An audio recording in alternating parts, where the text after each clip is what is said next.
श्री कृष्णाय नमः। श्री गोपीजन वल्लभाय नमः। श्रीमदाचार्य चरण कमलेभ्ये नमः। श्री गुसाई जी परम दयालवे नमः। श्री गुरवे नमः। अपने माथे बिराजता सेव्य स्वरूपाय नमः। सर्व वैष्णवने जय श्री कृष्ण। गिरिराजजीની પરિક્રમા સુંદર રીતે બધાએ પ્રારંભ કરી દીધી છે। गिरिराजजी ઉપર પ્રભુના ચરણારવિંદની છાપ જોઈ છે, પછી મુકુટની છાપ છે, લખુટીની છાપ છે। હવે આ પરિક્રમા કરતાં કરતાં આપણે गिरिराजજી વિશેની થોડીક કથાઓ પણ જાણીશું, એનું શ્રવણ મનન ચિંતન કરીશું। गिरिराज धरण श्रीजी तुम्हारे शरण, गिरिराज धरण श्रीजी तुम्हारे शरण। આવી રીતના આગળ આગળ વધતા જઈએ છીએ। તો ઘણા વખત પહેલાં આપણે गिरिराजजीનું પ્રાકટ્ય કેવી રીતે થયું એનો એક વિડીયો બનાવેલો છે। એની અંદર આપણે પુલસ્ત ઋષિની કથાનું વર્ણન એમાં બધું કહ્યું છે। આજે હવે બીજી બે જે કથાઓ છે એ વિશે આપણે જાણકારી મેળવીશું। તો વૃંદાવનમાં ગોવર્ધન નામનો એક બ્રાહ્મણ રહેતો હતો। એ ઘણો તપસ્વી હતો અને ભગવાનને પ્રસન્ન કરવા માટે ઘોર તપ કરતો।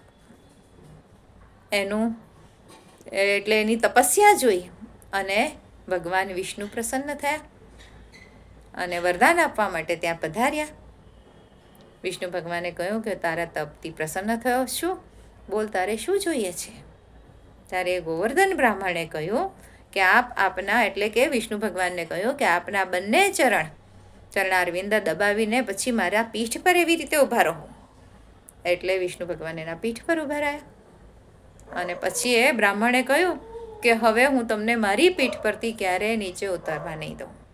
આપ હંમેશના માટે અહીંયા આવી જ રીતે બિરાજમાન રહો સદાને માટે। ત્યારથી વિષ્ણુ ભગવાન આ ગોવર્ધનમાં આવી રીતે અહીંયા બિરાજમાન છે, પર્વત રૂપમાં બિરાજમાન છે। અને એટલા માટે જ કૃષ્ણ અવતારમાં ભગવાને આ ગોવર્ધન બ્રાહ્મણને गिरिराजजीનું પૂજનના બહાને એટલે અન્નકૂટની જે બધી સામગ્રી હતી એ સામગ્રી આ ગોવર્ધનને બ્રાહ્મણને ભોજન કરાવવા માટેનું આવી રીતનું આયોજન કર્યું હતું। અને ભોજન કર્યા પછી જલ જોઈએ એટલે ઇન્દ્રનો જે કોપ થયો, અતિવૃષ્ટિ થઈ, એ અતિવૃષ્ટિની માધ્યમથી આ ગોવર્ધન બ્રાહ્મણને જલથી તૃપ્ત કર્યા। અને આ गिरिराजजीની પરિક્રમા, પૂજા, પ્રદક્ષિણા, બધા ઉપચારો સહિત જે ખૂબ જ શ્રદ્ધાથી કરે છે એને સંસારમાં ફરી ક્યારેય જન્મ લેવો નથી પડતો।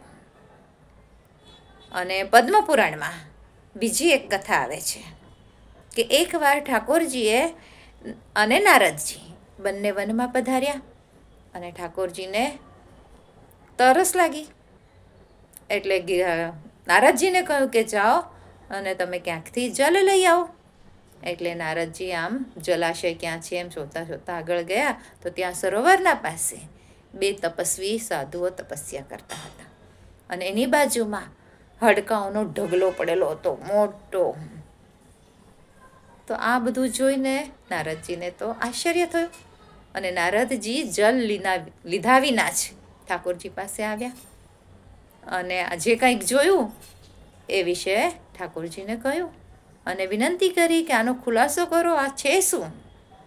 ત્યારે ઠાકોરજીએ કહ્યું કે આ બંને તપસ્વી સાધુઓ છે અને એ લોકોને गिरिराजजीના દર્શન કરવા છે, એના માટે અનેક જન્મોથી તપસ્યા કરે છે। આખી જિંદગી તપસ્યા કરે છે, દેહ ત્યાગ થાય છે, મૃત્યુ થાય છે, ફરી જન્મ લે છે, ફરી તપસ્યા કરે છે। આવી રીતે અનેક જન્મોથી એમના તપ ચાલુ છે અને જેટલા કંઈક જન્મ થયા એ જન્મના હિસાબે ત્યાં એમના હાડકાનો આ ઢગલો થઈ ગયો છે, પર્વત પહાડની રીતે આ હાડકાનો ઢગલો ત્યાં થઈ ગયો છે। પણ હજી સુધી એ તપસ્વીઓને સાક્ષાત गिरिराजजीએ દર્શન આપ્યા નથી, એમને દર્શન થયા નથી। આટલું મહાત્મ્ય આ गिरिराजजीનું છે અને ગર્ગ સંહિતામાં પણ આ गिरिराजजीનું મહાત્મ્ય બતાવવામાં આવેલું છે। તો गिरिराजजीની આ મહાત્વની કથાને આપણે શ્રવણ કરી અને એનું મનન ચિંતન કરતાં કરતાં આગળ આપણે પરિક્રમા કરતાં આગળ વધીએ। અને જે લોકો જલથી અભિષેક કરે છે અને દૂધની ધારાથી પણ પરિક્રમા કરે છે.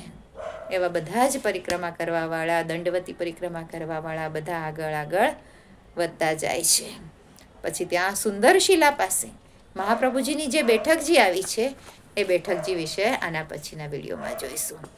આજ માટે આટલું જ. આજના મારા વચનોને પ્રભુ ચરણોમાં સમર્પિત કરું છું. કૃષ્ણાર્પણમસ્તુ. જે કાંઈ ભૂલચૂક થઈ હોય તે માટે ક્ષમા ચાહું છું.